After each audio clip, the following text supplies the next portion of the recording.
today's video, I'm going to teach you how to compress video with Handbrake. To get started, open Handbrake and import the video you want to compress. You can do this by clicking the File option and selecting your video. Or, even easier, you can simply drag your video file directly into the Handbrake window and drop it there.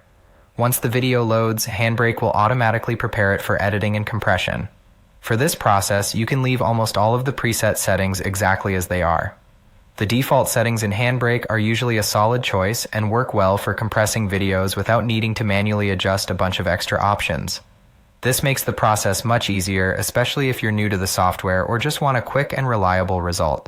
The main setting you want to focus on is in the video section, specifically the quality setting.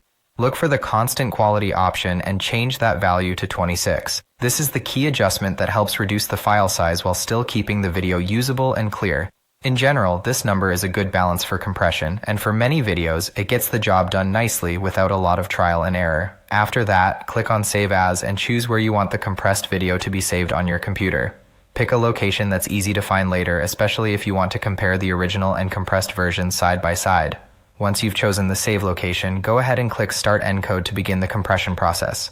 Now you'll need to wait while Handbrake finishes encoding the video. This can take some time, so don't worry if it doesn't finish right away. Some videos process faster than others, while longer or higher quality files may take more time to complete. In some cases, you may need to wait a little longer than expected, so just let Handbrake continue working until the encode is fully finished. When it's done, compare the original video with the new compressed version and check the file sizes of both. In this example, the original video was 859 megabytes, and the compressed version created with Handbrake came down to just 40 megabytes.